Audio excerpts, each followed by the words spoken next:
Ya, saya berjanji akan membahas pertanyaannya karena berkaitan dengan penjelasan saya yang lalu di Ordo Salutis. Ya, kelihatannya cukup banyak pertanyaannya. Cuma saya melihat Pak Johan ini memang aktif sekali di dalam mengajukan pertanyaan-pertanyaan di WA Group. Cuma menurut saya Pak Johan ini mesti menyimak dulu. Kalau Pak Johan tidak menyimak dulu apa yang saya jelaskan, disimak baik-baik, diteliti baik-baik, direnungkan baik-baik, baru boleh bertanya berikutnya begitu. Tapi kalau sudah dijawab, bertanya lagi, dijawab, bertanya lagi. Sepertinya jawabannya itu tidak mau dipelajari dulu, tapi sudah cepat-cepat bertanya. Jadi sabar ya, saya harap sabar. Kalau dijawab, direnungkan dulu baik-baik, baru boleh bertanya lagi. Karena dari pertanyaan Pak Johan itu kelihatan sekali kalau Pak Johan itu tidak menyimak dari pembahasan-pembahasan saya yang sudah saya uraikan baik di kelas doktrin Allah maupun di siaran radio kami, ya. Oke. Jadi saya akan menjelaskan dalam Ordo Salutis yang saya sudah uraikan hari Senin yang lalu, bahwa penetapan salib Kristus sebagai pusat rancangan keselamatan Allah. Nah, jadi saya tulis poin A, B, C, D, E, F. Bahwa penetapan dinyatakan sejak kejadian, penetapan melalui peraturan ibadah, ada korban penebus dosa, nubuatan, kedatangan Mesias melalui nabi-nabi, Kristus datang memberitakan kematiannya sampai 4 kali, pergumulan Kristus satu-satunya yang paling berat dan satu-satunya yang menggetarkan Allah Tritunggal adalah di Taman Getsemane. Musuh terakhir yang dikalahkan adalah maut. Ya. Lalu pertanyaan Pak Johan adalah,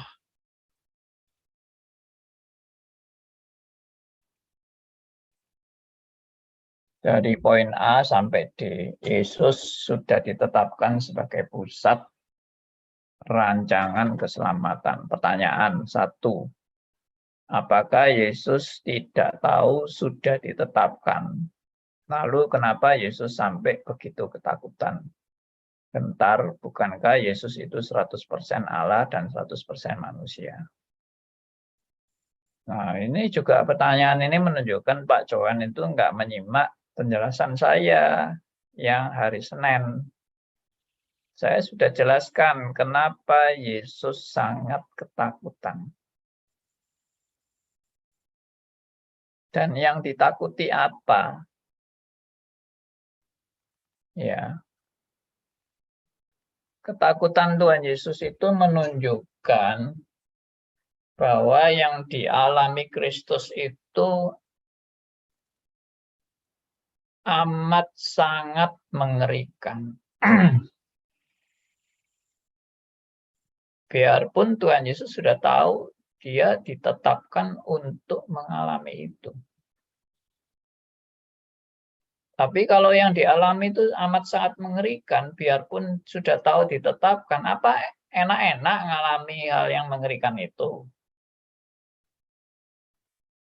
Misalnya kita sudah tahu bahwa kita sudah ditetapkan akan dihukum mati. Sudah tahu bahwa saya sudah akan mengalami hukuman mati. Nah, detik-detik saya menghadapi hukuman mati itu apa? Santai aja. Karena sudah tahu kalau ini bakal saya dihukum mati. Santai aja gitu.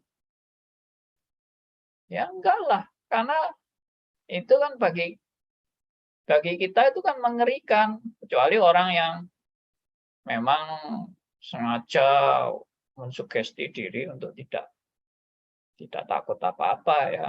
Dihukum mati pun tidak takut. Tapi sesungguhnya sejujurnya ya kita takut menghadapi itu. Nah, Kristus menghadapi apa? Menghadapi keterpisahan dengan Bapa. Itu bagi Allah Tritunggal sesuatu yang amat sangat kontradiktif dengan keberadaan Allah Tritunggal yang tidak boleh terpisah sama sekali.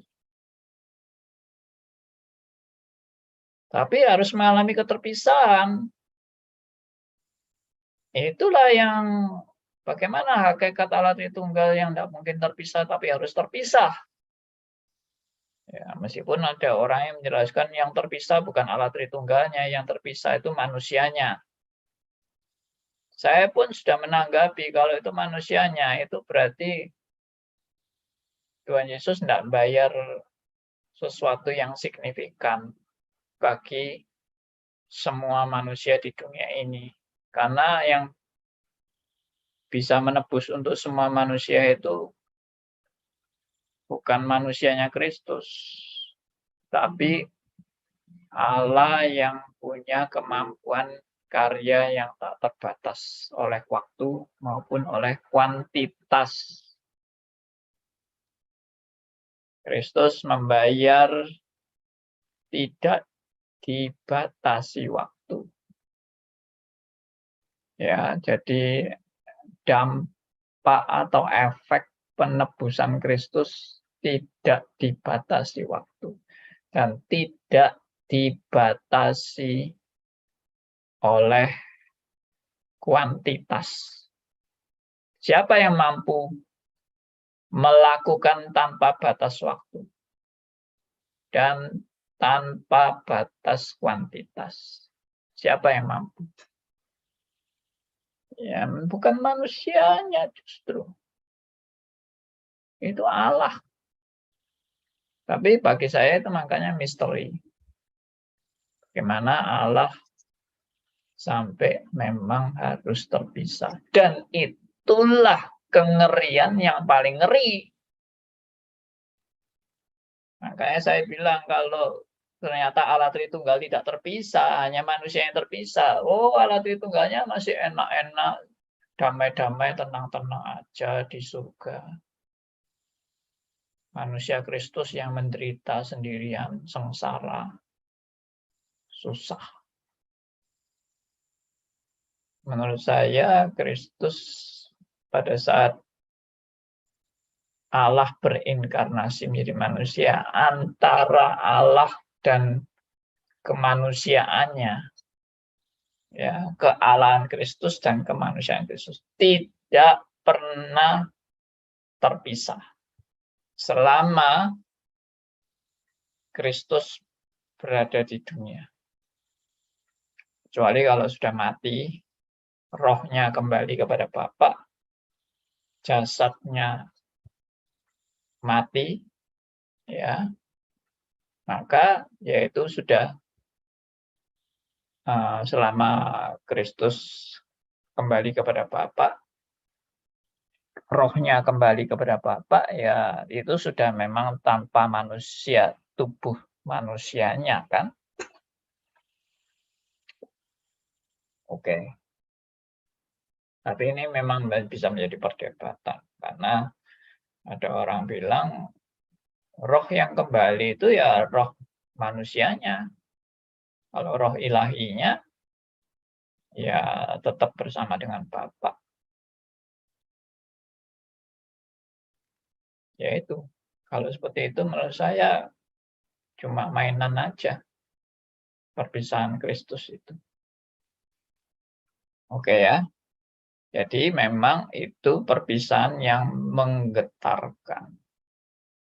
Yang kedua, pertanyaan kedua, Allah Tritunggal itu maksudnya Allah yang bagaimana menurut Pak Andi Halim dalam poin 1. Pergumulan satu-satunya yang paling berat sampai menggetarkan Allah Tritunggal. Nah ini yang saya heran, ini Pak Johannes sudah ikut doktrin Allah, tapi masih nggak paham Allah Tritunggal itu yang bagaimana. Ya, saya anjurkan Pak Johan ulang kembalilah doktrin Allahnya. Kedaulatan Allahnya juga belum jelas.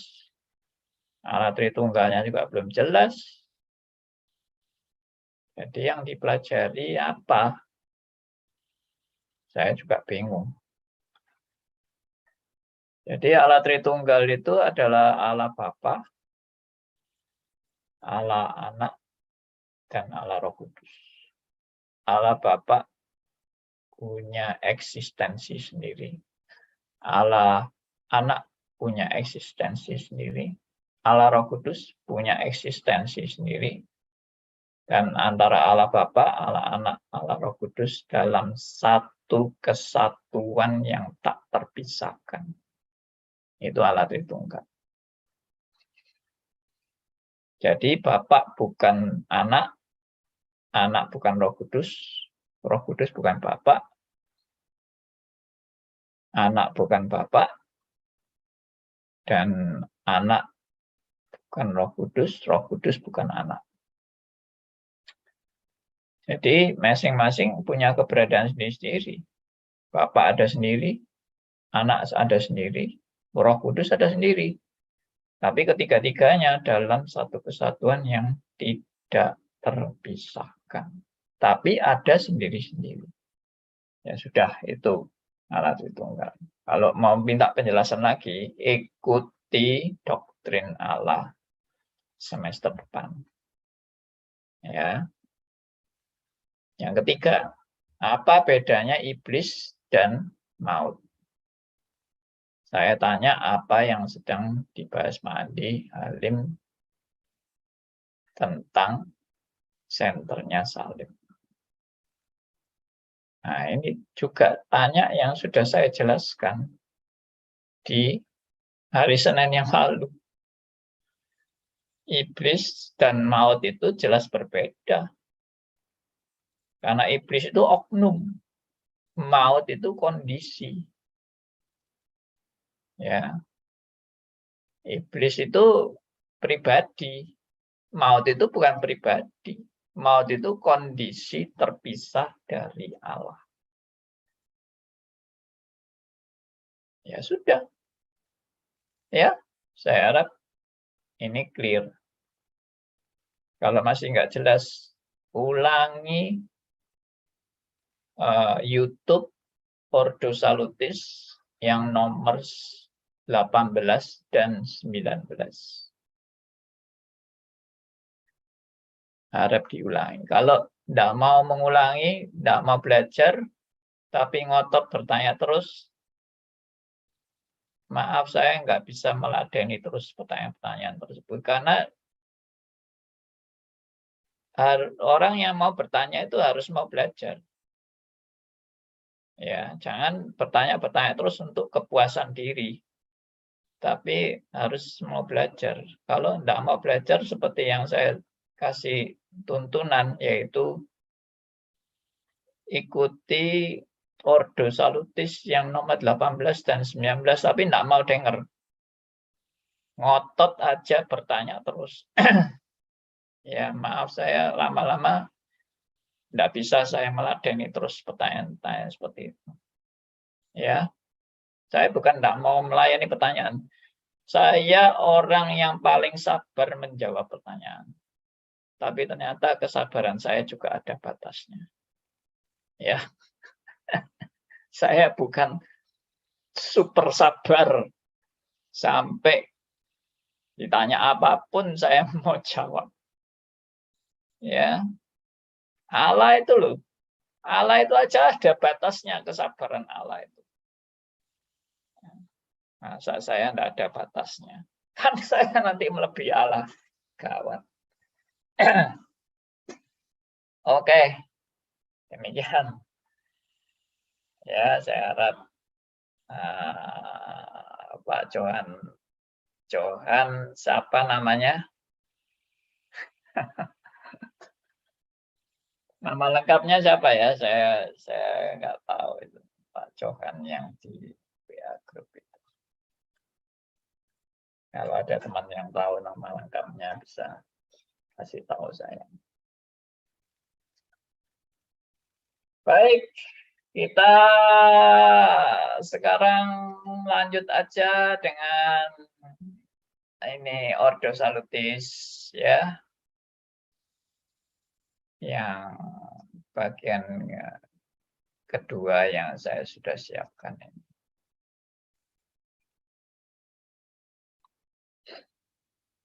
Sebentar ya.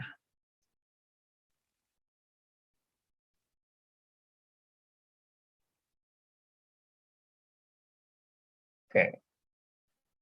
Kita sudah membahas yang tentang salib sebagai pusat daripada rancangan Allah.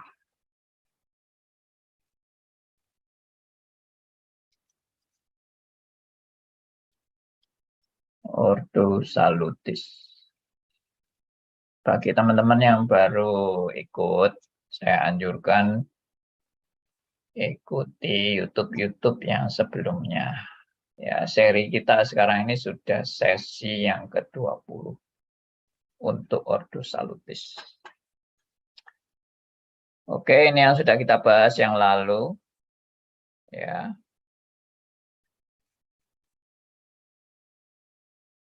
Jadi salib itu sudah dipersiapkan Allah dalam kekekalan. Bukan bentuk salibnya loh ya, tapi karya Kristus yang harus menjalani salib.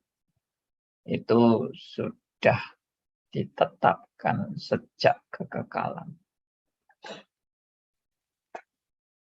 Ya, dan ayat-ayatnya semua sudah saya jelaskan, jadi saya tidak perlu mengulang lagi. Kesimpulannya itu sudah jelas bahwa salib Kristus itu bukan rencana cadangan. Salib Kristus adalah rancangan utama dan the only one, satu-satunya rancangan daripada Allah yang sempurna dan tidak perlu digantikan atau diralat atau diserongkan dan sebagainya, tidak.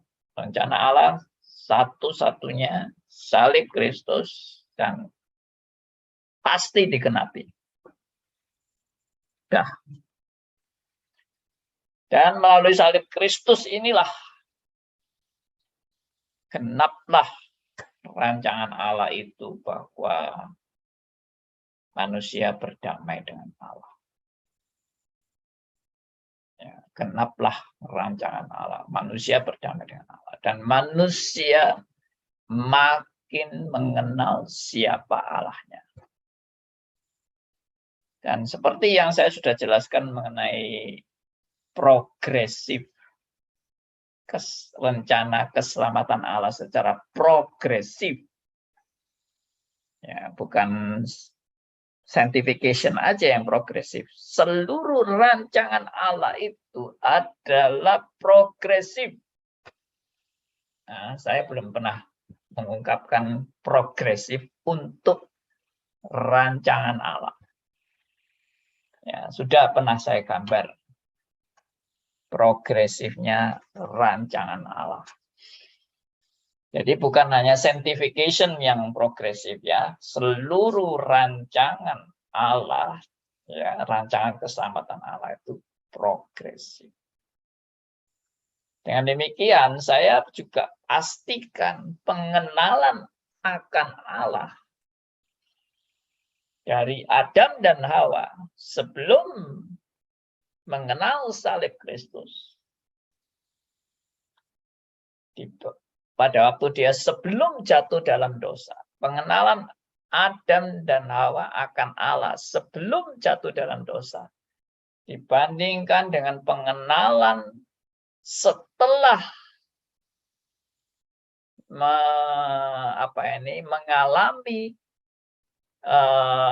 keselamatan dalam Kristus Yesus melalui salib Kristus, maka pengenalan setelah dalam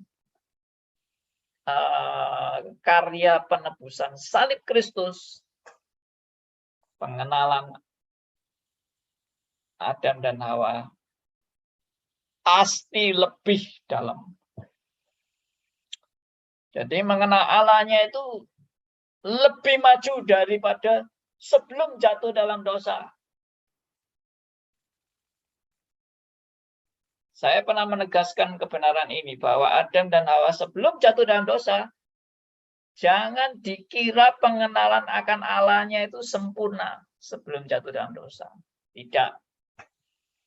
Pengenalan Adam dan Hawa sebelum jatuh dalam dosa tidak sempurna. Pengenalan akan Allahnya ya, tidak sempurna.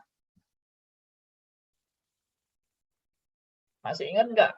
Saya buktikan apa buktinya bahwa pengenalan Adam dan Hawa akan Allah sebelum jatuh dalam dosa itu tidak sempurna. Apa buktinya? Siapa yang ingat?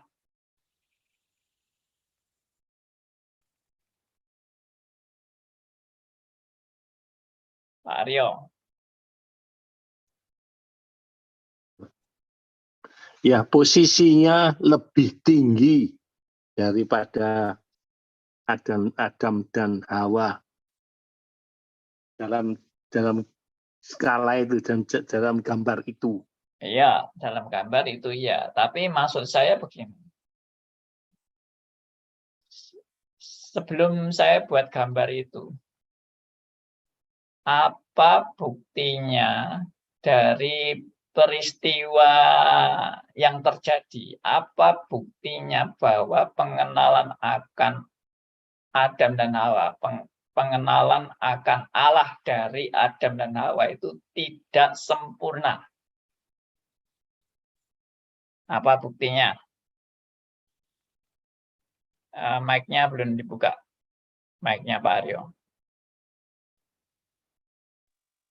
Soalnya terlihat dalam rencana Allah itu, kasih Allah itu luar biasa, mengerucut sampai tertata sampai selamat itu. Bukan itu maksud saya. Oke, kurang tepat. Jawaban Pak Aryo kurang tepat. Ada yang mau jawab?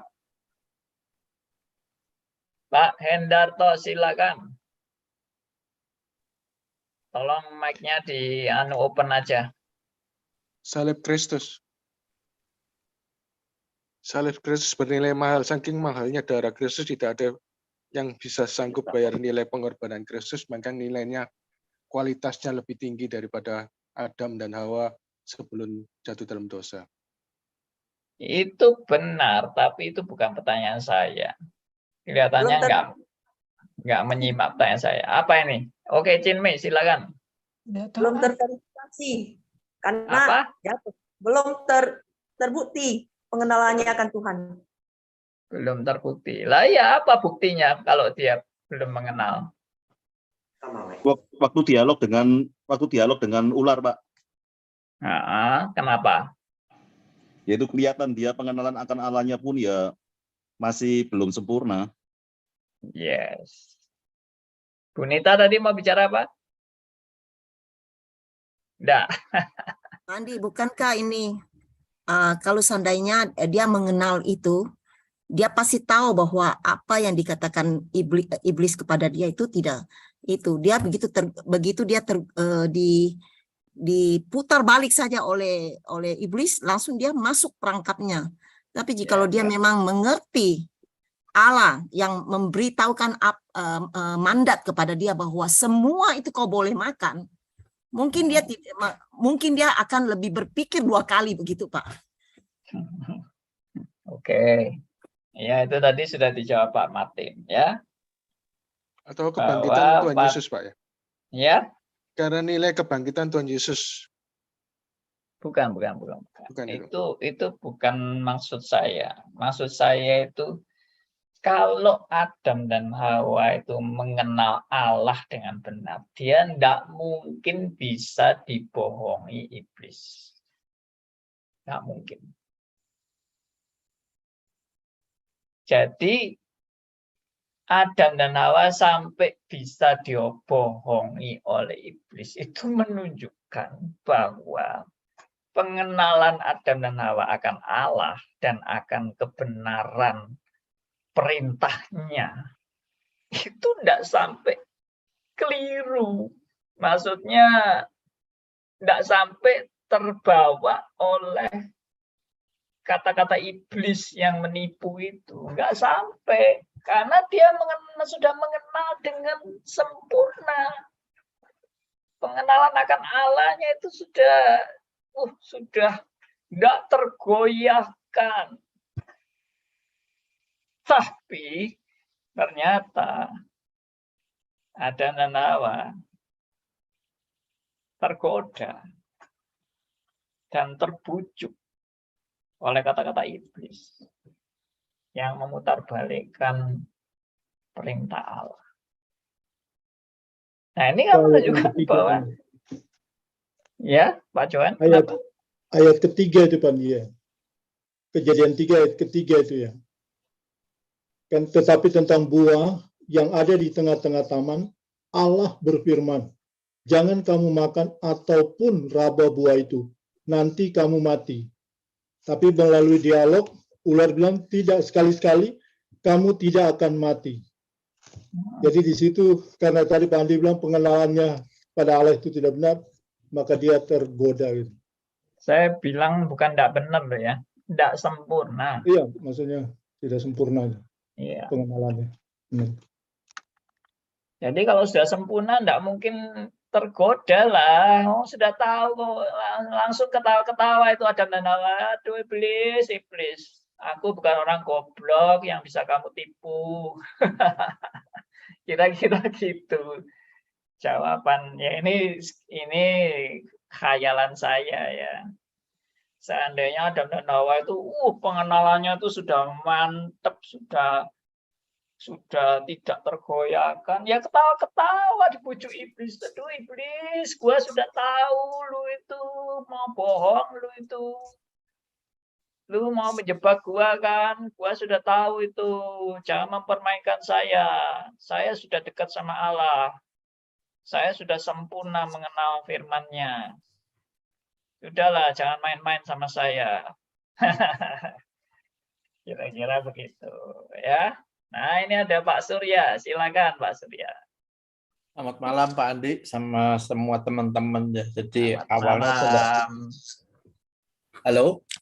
Selamat malam, silakan. Selamat malam.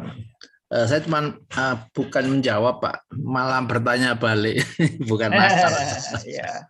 Bukannya semua itu kan sudah ada dalam rencana Allah ya. Jadi termasuk pengenalan Adam akan Tuhan tidak sempurna pun itu sudah memang rencana Tuhan. Sangat benar. Memang semua itu di dalam penetapan Allah. Makanya kita kan sudah berpresupposisi bahwa kejatuhan Adam dan Hawa itu bukan di luar rancangan Allah. Ya. Demikian Pak Surya. Terima kasih. Pak Surya sudah ini ya, memberi secara tidak langsung sudah memberi masukan bahwa ya itu kan sudah di dalam penetapan Allah. Bahwa pengetahuan Adam dan Hawa pun belum sempurna pun sudah di dalam penetapan Allah. Yes. Oke.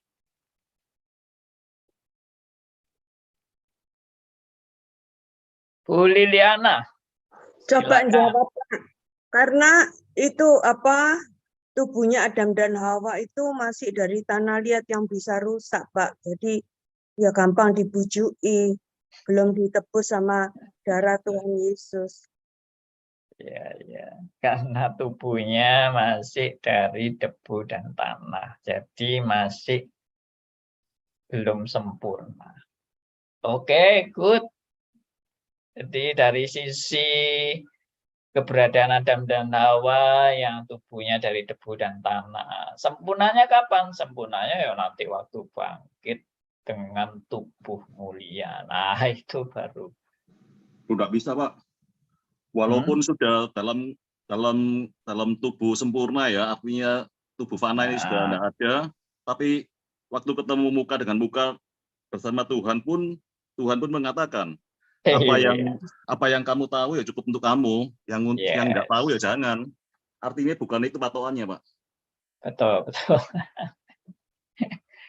Ya mungkin maksudnya Bu Liliana itu mau menunjukkan bahwa dari debu dan tanah itu aja kan menunjukkan keterbatasan Adam dan Hawa ya. Tapi memang benar yang dikatakan Pak Martin itu bahwa nanti kalau kita sudah bangkit pun itu tidak berarti pengenalan kita akan Allah itu sudah 100% tahu semua. Masih kita nanti kalau sudah di surga, seperti yang saya bilang, pengenalan kita akan Allah itu pun tidak akan bisa mengetahui segala sesuatu tentang Allah. Kenapa? Karena kita di surga pun kita di surga pun keadaan kita itu tetap sebagai ciptaan. Dan Allah adalah pencipta. Antara ciptaan dan pencipta tidak mungkin punya kesetaraan. Dan kita meskipun nanti sudah di surga, kita tetap ciptaan yang terbatas, sedangkan Allah adalah pencipta yang tak terbatas. Bagaimana yang terbatas bisa memahami yang tak terbatas sampai mengetahui segala sesuatu juga nggak mungkin. Jadi nanti di surga pun kita pengenalan kita akan Allah itu tidak berarti sudah tahu segala-galanya. Tetap ada yang kita nggak tahu. Pandi. Ya, Pak. Yang mau saya tanyakan, Pandi ya. Waktu kita diciptakan, kita waktu dalam kondisi manusia, kita adalah lebih rendah daripada malaikat. Ya. Tapi setelah itu kita kan akan lebih tinggi dari malaikat. Yes. Nah, yang saya jadi pertanyaan, pengetahuan kita mengenai Allah, posisi kita dengan malaikat itu lebih komplitan siapa? Atau lebih besar mana? Atau Tuhan kasih ke siapa yang lebih besar? Itu, Pak. Baik.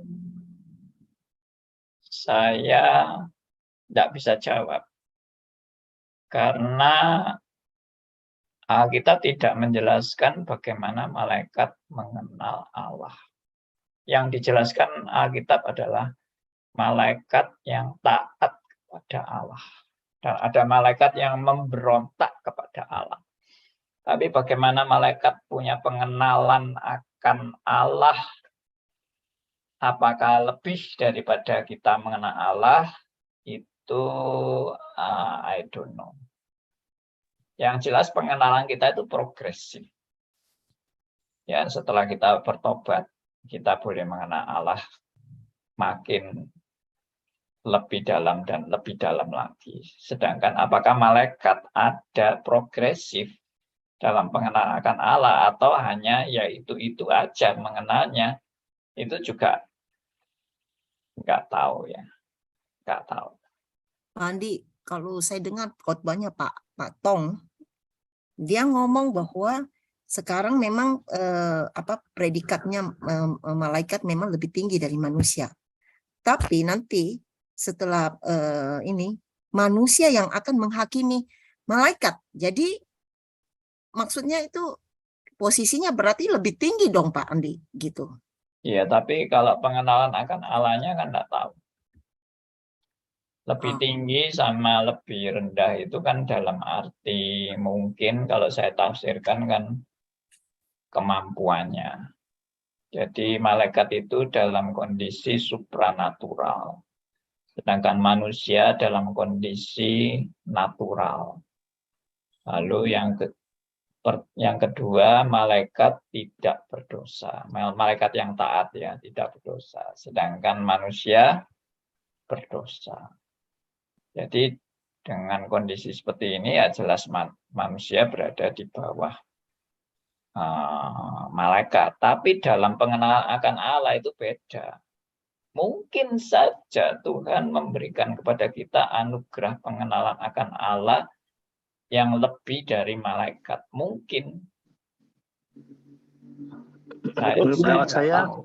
Pendapat saya ciptaan selamanya tidak bisa mengenal Allah. Terus berdoa, baik malaikat maupun manusia, kalau sudah bicara hal yang tak terbatas, kekal, dan seperti itu, sudah tidak usah dibanding lagi. Dua-dua wis podo gobloke.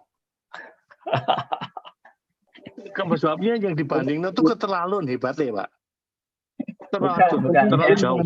Yang dibandingkan bukan dengan Allah, yang dibandingkan itu antara manusia dengan malaikat. Pendapat saya podo, Pak.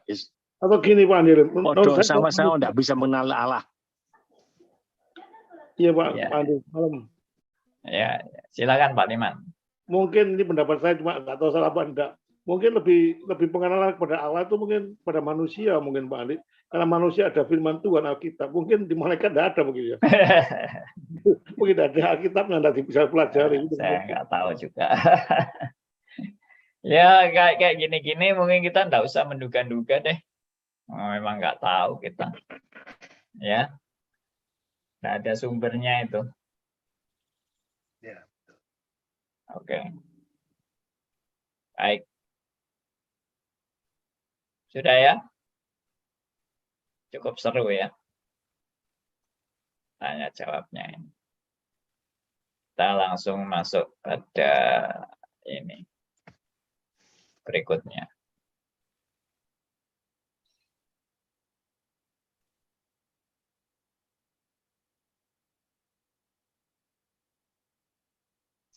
Ya, kita kan sudah sampai yang terakhir itu musuh yang terakhir yang dikalahkan adalah maut.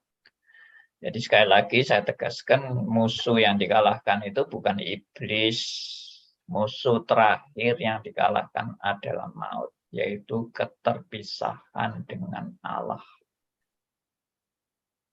Jadi keterpisahan dengan Allah ini adalah satu bencana yang mengerikan sebetulnya bagi Allah Tritunggal itu.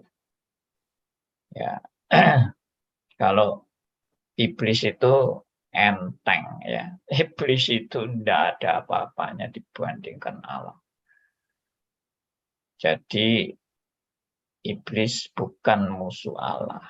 Iblis tidak masuk hitungan Allah. Ya, boleh dikata ngomongnya gitu. Iblis itu nggak masuk hitungannya Allah. Untuk membereskan iblis dalam sekejap, Allah tinggal berfirman, mati kamu. Langsung mati sudah iblisnya. Tapi Tuhan masih beri kesempatan iblis untuk, tanda petik, memuaskan ambisi iblis untuk mau merusak anak-anak Tuhan dan merusak pekerjaan Tuhan. Itu ambisi iblis. Sama Tuhan dibiarkan dipersilakan kok sama Tuhan. Silakan aja. Kamu mau menghancurkan anak Tuhan, silakan. Menghancurkan pekerjaan Tuhan, silakan. Nah, iblis dikasih kesempatan, ya jalan. Memang nafsunya dia, memang itu dari dulu mau menghancurkan anak-anak Tuhan dan menghancurkan pekerjaan Tuhan. Ya, malah sama Tuhan dijadikan alat iblis itu, yaitu alat negatif Allah untuk menggenapi rencananya. Jadi seperti yang saya pernah katakan, jalan salib itu iblis merasa, wah, aku akan berhasil dengan menyalibkan Kristus, maka Kristus akan gagal. Rencananya akan gagal. Maka Yudas dirasuki setan untuk mengkhianat Tuhan Yesus. Iblis tidak tahu bahwa dengan pengkhianatan Yudas maka akan selangkah lebih maju penggenapan rencana Allah. Ya, apa itu penggenapan rencana Allah? Salib. Kalau iblis tahu salib itu adalah pusat rancangan Allah, ya justru Yudas jangan dibujuk untuk mengkhianati Tuhan Yesus. Biarlah Tuhan Yesus hidup terus. Ya. Hidup terus sampai mati tua. Sehingga Tuhan Yesus tidak jadi disalib.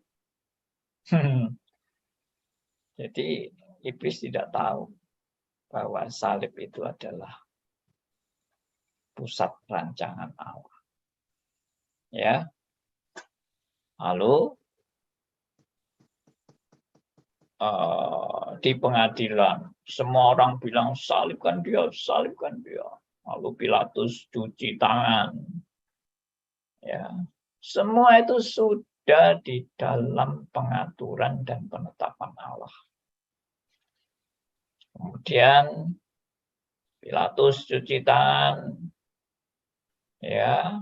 Akhirnya Kristus harus menjalani dicambuk berapa puluh kali, kemudian sampai harus disalib dan harus mati. Yaitu semua penggenapan rencana Allah. Oke. Nah, jadi lanjut ya.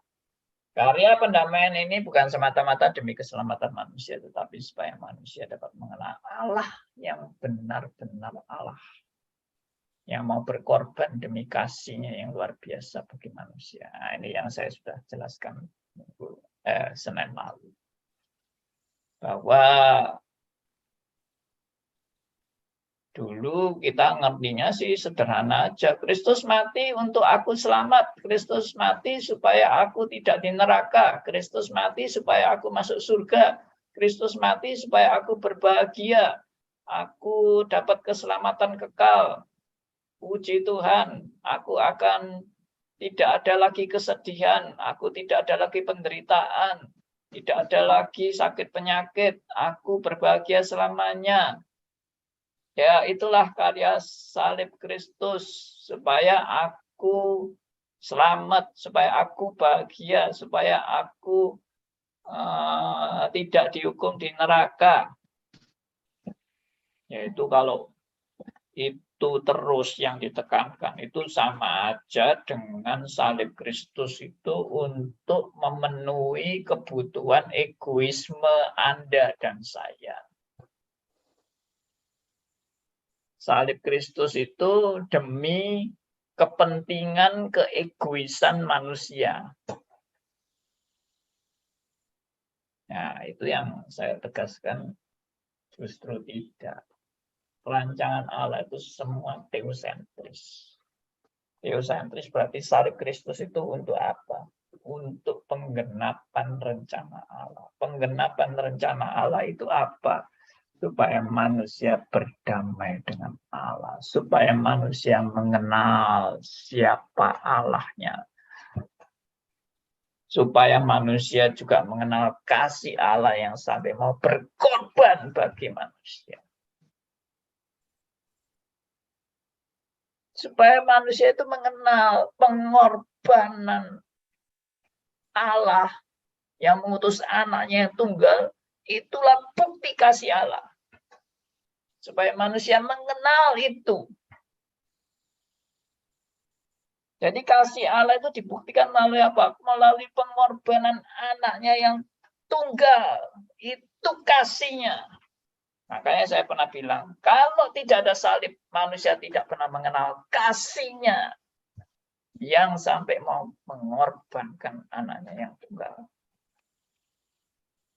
Adam dan Hawa tanpa salib nggak akan mengerti besarnya kasih Allah. Nggak akan mengerti. Jadi salib itu mutlak.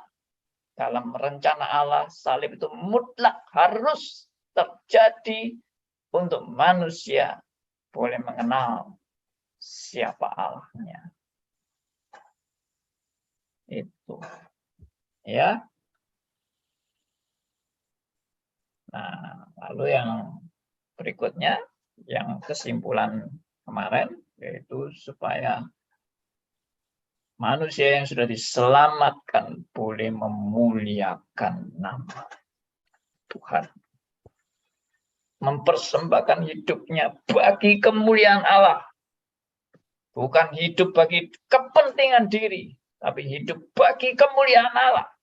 Itulah suatu karya salib Kristus. Merubah hidup manusia dari egosentris menjadi teosentris.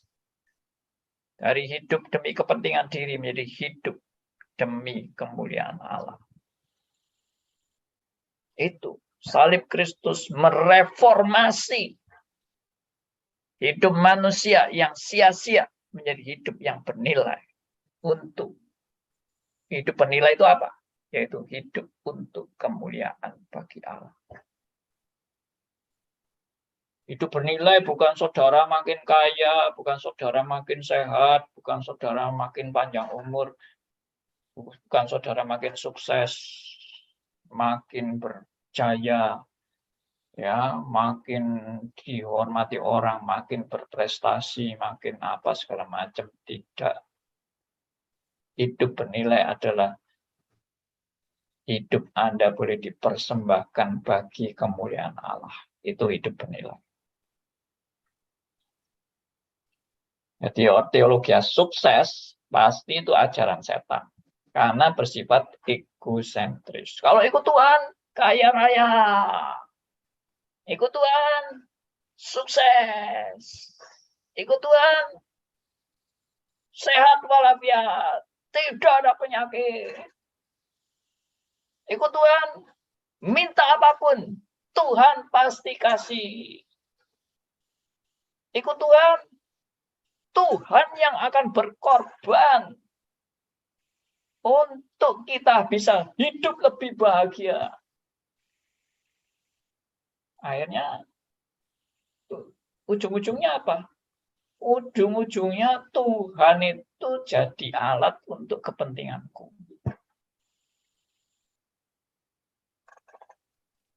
Tuhan itu jadi, maaf, kacungku, atau budaknya aku, atau jongosku, untuk membuat aku makin tujuanku makin tercapai, keinginanku dikabulkan, ya, dan segala perbuatanku menjadi sukses. Jadi Tuhan itu jadi alat buat kepentingan. Nah, itu namanya antroposentris atau egosentris. Baik. Ya, semua akan berakhir soli Deo Gloria, kemuliaan hanya bagi Allah. Oke, lanjut. Yang berikutnya yaitu penetapan Kristus. Oh ya, ada yang mau tanya. Silakan Ibu Dor. Ya Pak. Baik. Terima kasih Pak. Pertanyaan saya menyangkut dengan pernyataan tadi bahwa kalau kita lihat dari teologi sukses dari penjelasan Bapak itu,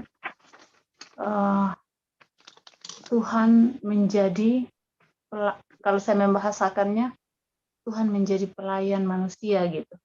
Pelayan dalam arti memenuhi semua keinginan manusia. Seperti itu ya Pak? Iya. Pertanyaan saya, nasib akhir dari mereka tuh gimana?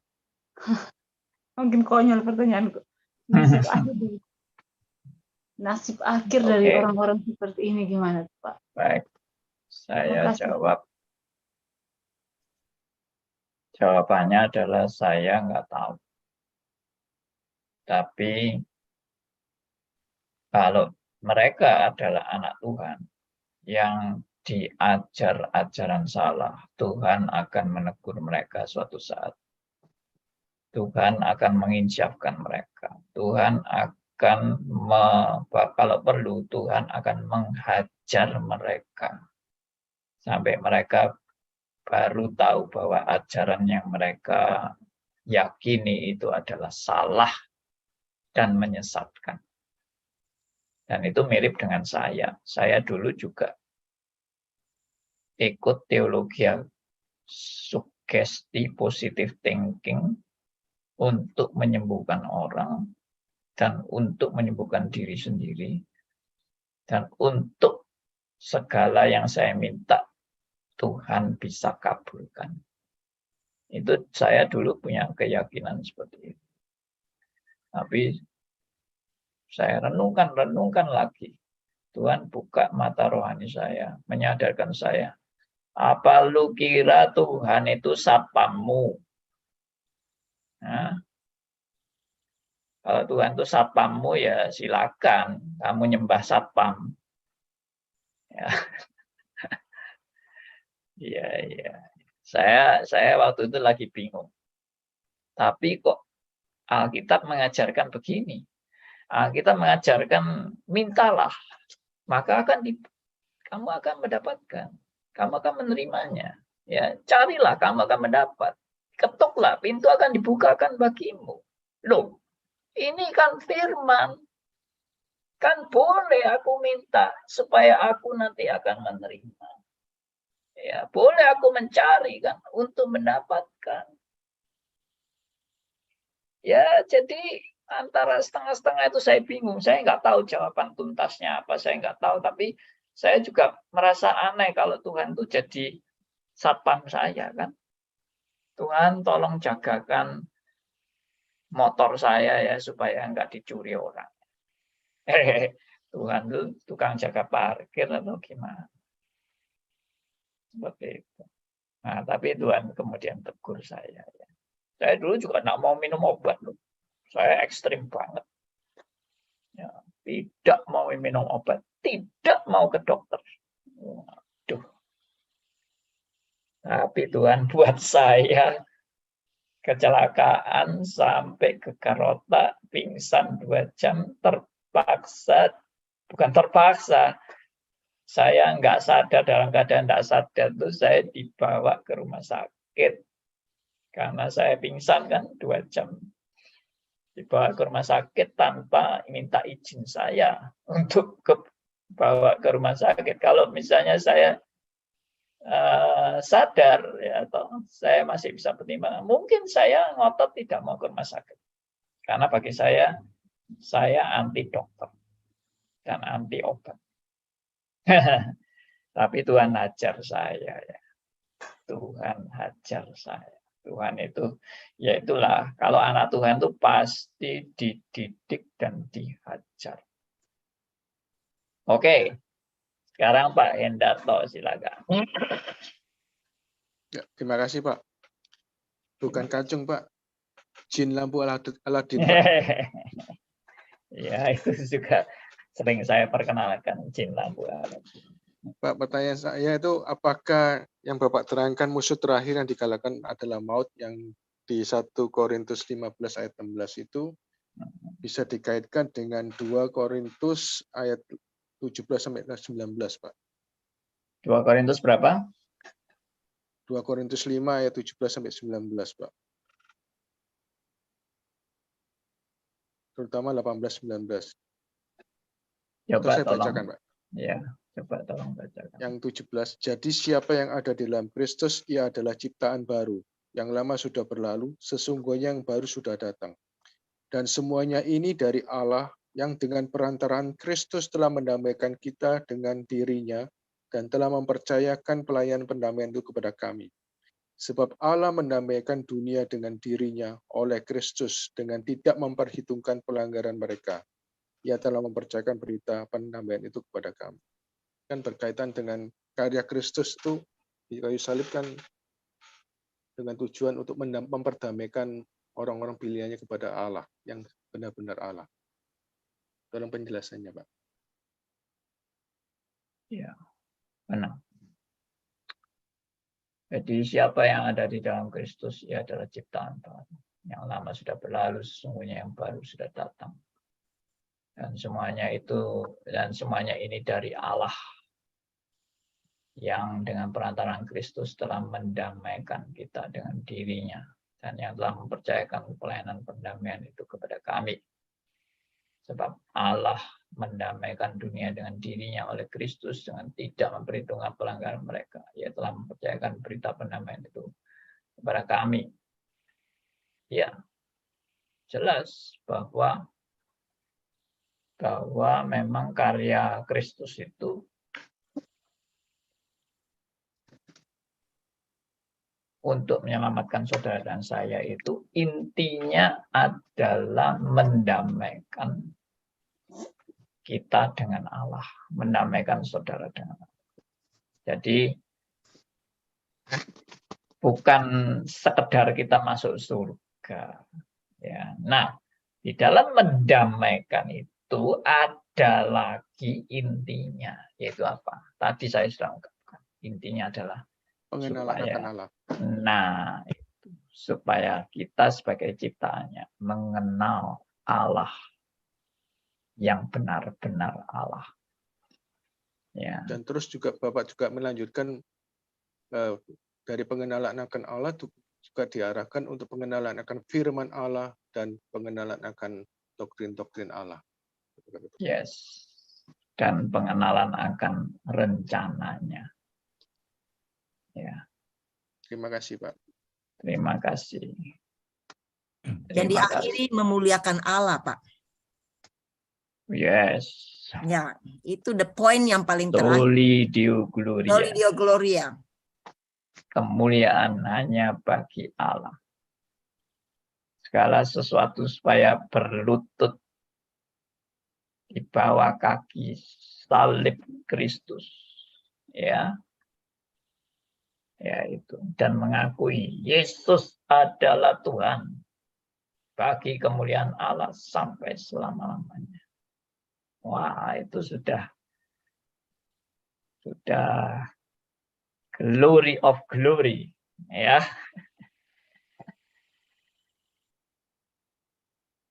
Oke. From glory to glory. Ya.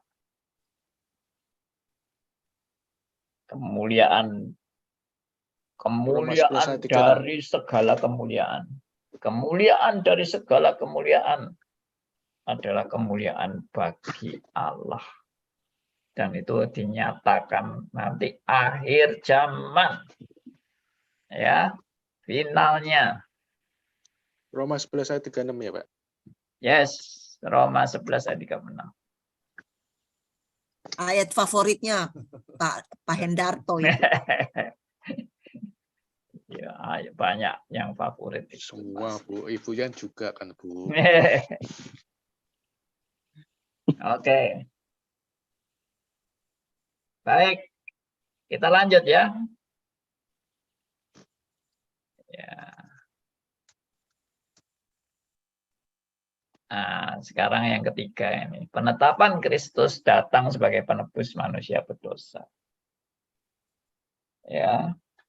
Jadi sebetulnya dari awal tuh kita melihat Ordo Salutis itu, ya ini poinnya di sini, poinnya Ordo Salutis itu bahwa Allah sudah menetapkan Kristus datang sebagai penebus manusia berdosa.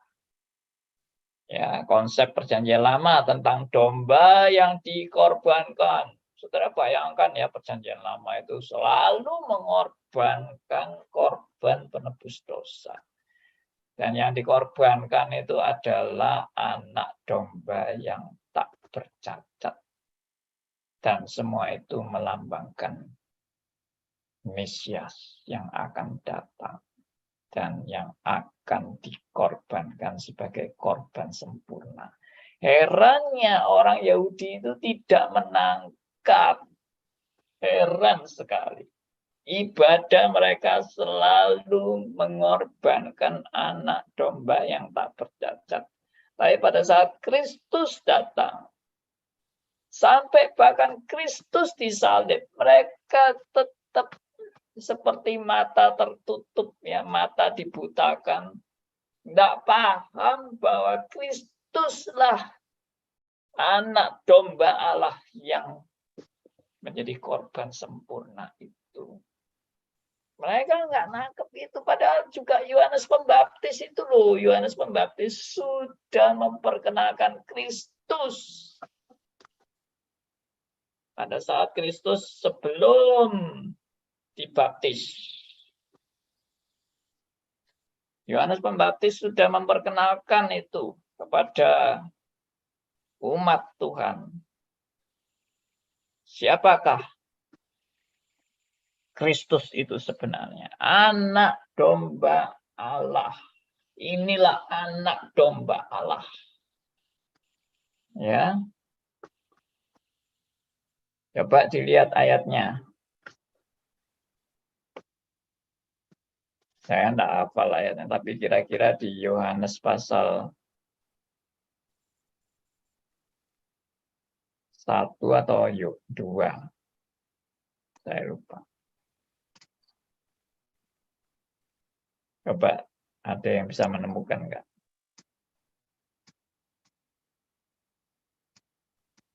Ayat Yohanes 1:29. 1:9 ini. Yes. Yohanes 1 ayat 29. Lihat aja, sudah sangat jelas ini kata-kata Yohanes ini ya. Sekali lagi Yohanes 1 ayat 29. Sebentar, saya share aja supaya lebih bagus. Saya share ayatnya. Yohanes pasal 1 ayat 29. Ya, pada keesokan harinya Yohanes melihat Yesus datang kepadanya dan ia berkata, ya ini, lihatlah anak domba Allah yang menghapus dosa dunia. Tapi enggak ngeh. Orang Israel itu tidak ngeh dengan apa yang dinyatakan oleh Yohanes Pembaptis ini. Luar biasa sekali. Makanya orang bisa percaya kepada Yesus itu adalah anugerah. Saudara yang tidak melihat Yesus tapi percaya kepada Yesus. Orang Yahudi yang lihat Yesus, mereka tidak percaya. Hanya orang-orang yang dicelikkan mata rohaninya yang bisa percaya. Yohanes Pembaptis mendapat semacam anugerah yang sangat istimewa sejak di perut ibunya. Yohanes Pembaptis sudah tidak sabar dalam memuliakan anak Allah yang tunggal ini, ya. Itu yang dinyatakan di waktu Elizabeth ketemu Maria. Ya, dua-dua mengandung. Luar biasa itu Yohanes Pembaptis. Makanya saya juga tidak percaya kalau Yohanes Pembaptis itu meragukan Kristus. Waktu ya, apa ini? Kristus Penjara, itu, waktu Yohanes di penjara kan mempertanyakan juga. Nah, waktu ya waktu Yohanes di penjara itu Kristus kok cuma gitu-gitu aja. Nggak jelas ini arahnya Kristus ini, apa benar dia itu Mesias. Lalu Yohanes mengutus muridnya untuk ya tanya aja sama tuh Kristus sendiri, apakah dia memang Mesias yang dijanjikan itu. Nah itu. Tapi sebetulnya itu bukan keraguan Yohanes Pembaptis. Saya menafsirkan itu bukan keraguan Yohanes. Itu untuk meneguhkan kepada murid Yohanes yang meragukan Kristus. Kalau Yohanesnya sudah tidak ada ragu-ragu sama sekali, tidak ada ragu-ragu, bagaimana dia yang memperkenalkan Kristus ini sebagai anak domba Allah, lalu dia yang melihat bagaimana burung merpati yang turun di atas kepala Kristus dan ada suara dari langit, inilah anak yang kukasihi, kepadanya aku berkenan. Masa Yohanes tidak percaya? Dan Yohanes bilang apa? Sukacitaku sudah penuh. Kenapa? Karena dia sebagai pendamping, pengantin laki-laki. Yohanes Pembaptis itu sebagai pendamping, pengantin laki-laki. Dia imani itu. Ya, coba kita lihat. Mana itu? Yohanes 3 ya. Oke, Yohanes 3. Ayat dekatnya ayat 30. Yohanes 3 dekatnya ayat 30. Bentar.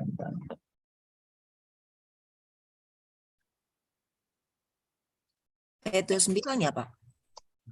Nah, itu. Sebelum ayat 30 ya ayat 29. Yohanes 3 ayat 29. Nah, ini ya kan? Yang mempelai perempuan ialah mempelai laki-laki. Tetapi sahabat mempelai laki-laki yang berdiri dekat dia. Ya, sahabat itu siapa? Ya, Yohanes Pembaptis. Dia menjadi pendamping mempelai laki-laki. Mempelai laki-laki siapa? Kristus. Jadi, tetapi sahabat mempelai laki-laki yang berdiri dekat dia, yang mendengarkannya, sangat bersukacita mendengar suara mempelai laki-laki itu. Itulah sukacitaku, dan sekarang sukacitaku itu penuh. Berarti apa kalau penuh itu? Istilahnya apa ya? Mentok, sudah mentok ini. Bahwa peran Yohanes Pembaptis sebagai pendamping mempelai laki-laki itu menjadi sukacita yang luar biasa yang Yohanes Pembaptis alami. Makanya dikatakan Yohanes Pembaptis itu adalah Nabi. Maaf, saya belum selesai. Yohanes Pembaptis itu adalah nabi yang terakhir. Nabi yang terakhir ini yang istimewa. Kenapa? Yang menjumpai Mesias dengan mata kepala sendiri. Yang lain, nabi lain tidak mengalami itu. Semua nabi menubuatkan Mesias. Tapi nabi yang ketemu Mesias adalah Yohanes Pembaptis. Silakan Pak Markus, tadi mau tanya apa? Iya, tapi Pak, Tuhan Yesus kok berkata yang dilahirkan dari perempuan ya Yohanes itu adalah yang paling besar dari semua yang dilahirkan dari perempuan, Yohanes adalah yang paling besar, tapi dia adalah yang paling kecil di dalam kerajaan surga, Pak. Maksudnya yang paling kecil di dalam kerajaan surga itu bagaimana maksudnya, Pak ya?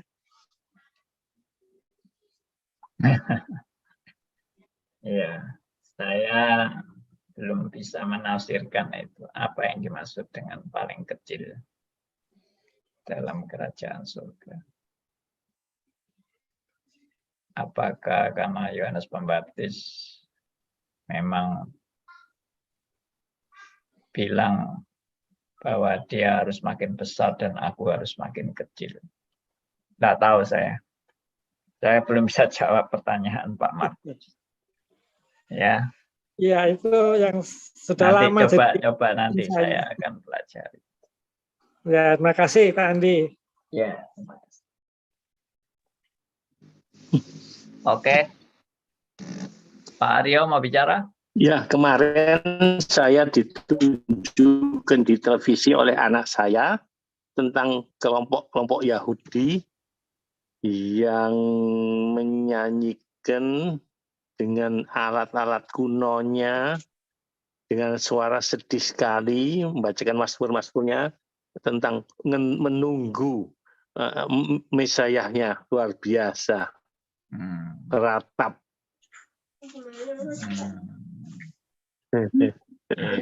Saya diberi anunya.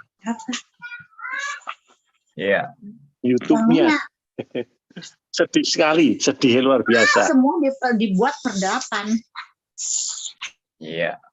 Jadi memang orang Yahudi sampai sekarang masih menantikan Mesias. Dia tidak mengakui bahwa Kristus adalah Mesias. Kristus, Tuhan Yesus adalah Mesias. Dia tidak mengakui. Ya kasihan sebetulnya.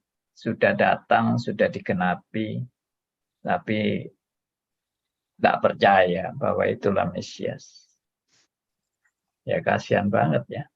Iya, sedih sekali kok anunya dengarkan itu, nyanyinya itu. Ya. Pandi. Ya, Martin, silakan. Kalau yang dulu bangsa Israel punya gambaran Mesias adalah pembebas daripada penjajah waktu itu dijajah oleh Romawi. Yes. Dengan kejamnya segala macam. Nah, sedangkan sampai sekarang pun mereka masih menanti Mesias yang akan datang. Nah, sedangkan kondisi geopolitik sudah berubah, mereka sudah nggak dijajah lagi oleh bangsa Romawi. Ya. Terus patokannya mereka apa sekarang, Pak?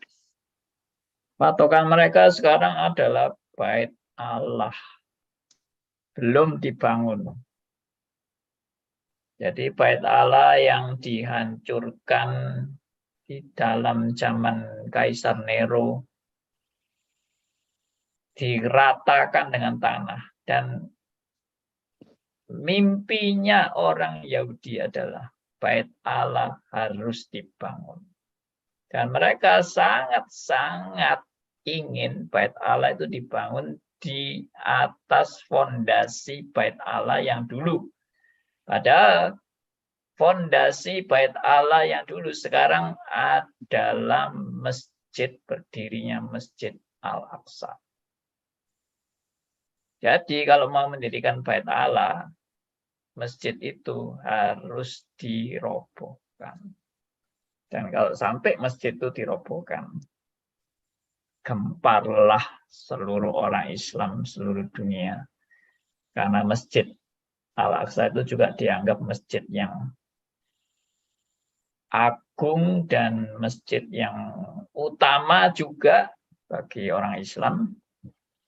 Dan pasti tidak diizinkan untuk dirobohkan.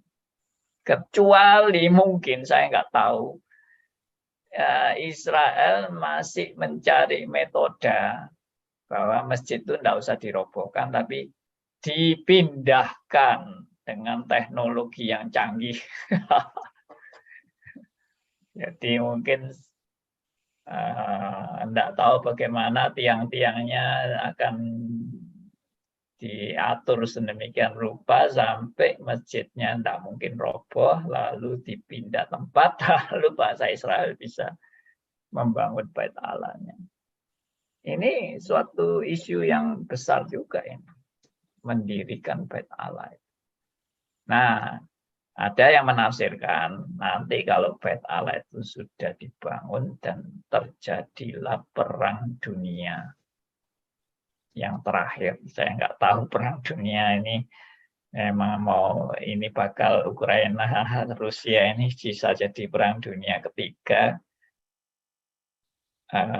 atau nanti perang dunia ketiga adalah orang Israel yang merobohkan merobohkan masjid dan membangun bait Allah. Nah, itu baru setelah katanya ini ya penafsir-penafsir dari eskatologi ini katanya nanti kalau sudah bangsa Israel ditawur seluruh bangsa karena merobohkan masjid, baru Israel berteriak kepada Tuhan. Dan Tuhan Yesus datang kedua kalinya. Ini tafsiran dari orang-orang premil, postmil kebanyakan menafsirkan seperti itu. Kalau orang amil tidak seperti itu ya. Kita tetap percaya bahwa kedatangan Kristus itu setelah Injil diberitakan kepada semua bangsa, baru Kristus datang. Bukan patokannya setelah bait Allah dibangun.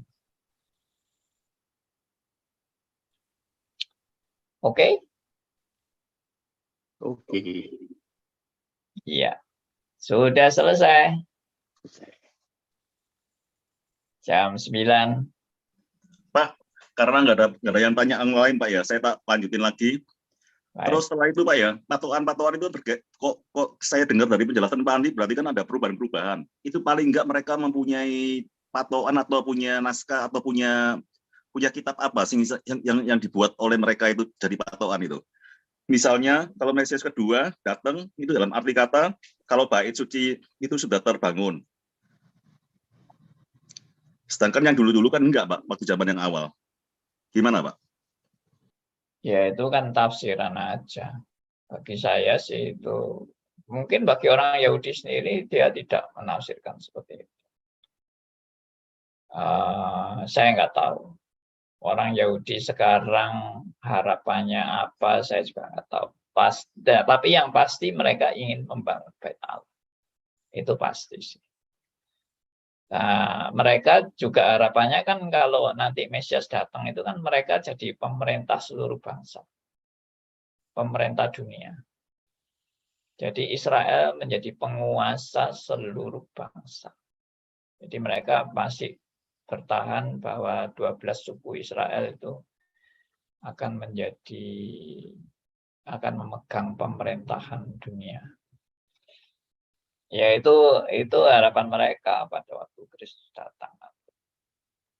Jadi makanya mereka selalu ingin kapan harinya tiba. Murid Tuhan Yesus itu loh. Waktu Tuhan Yesus naik ke surga. Murid Tuhan Yesus masih tanya, kapan harinya tiba? Yaitu hari di mana bangsa Israel mengalami kemenangan atas seluruh dunia. Ya, menjadi penguasa atas seluruh dunia. Itu harapan mereka sampai sekarang mereka berharap itu.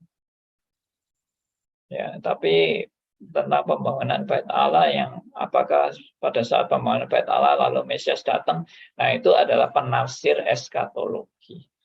Tapi apakah itu orang Yahudi menafsirkan begitu? Itu enggak, rasanya enggak juga. Ya, mereka juga enggak tahu kok kapan Mesias itu akan datang menurut versi mereka. Demikian.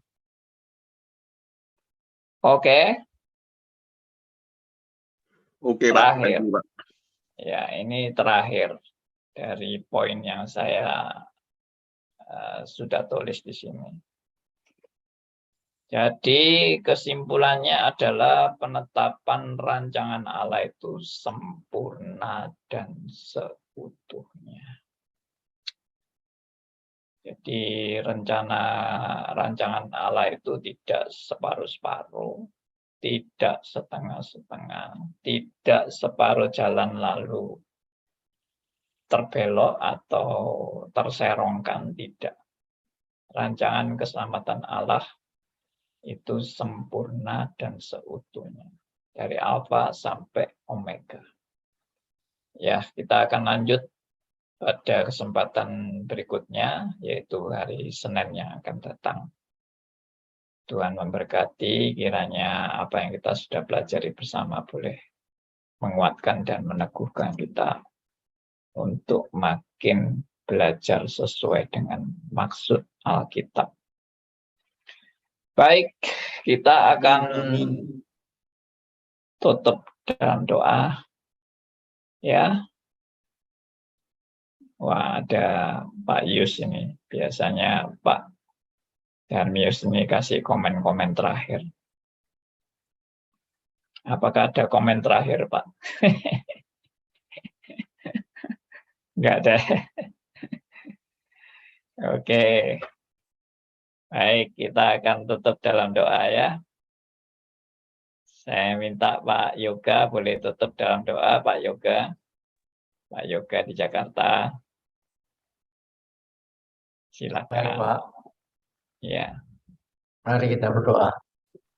Bapa di surga, kami bersyukur untuk malam ini. Kami boleh belajar lagi, kami boleh lebih banyak tahu akan firman Tuhan. Kiranya Tuhan selalu beri hikmat pada kami untuk boleh merespon semua firman yang kami terima dan boleh menjadi alat, boleh menjadi dasar, menjadi patokan bagi kami dalam menjalankan kehendak Tuhan dalam hidup kami. Tuhan pimpin kami Bapa, Tuhan dampingi, Tuhan beri kekuatan, beri kemampuan kami untuk mampu menjalankan semua kehendak Tuhan dalam hidup kami, Tuhan. Kami yang lemah, kami yang tidak bisa apa-apa ini tidak akan kemana-mana tanpa pimpinan Roh Kudus, tanpa bimbingan Tuhan.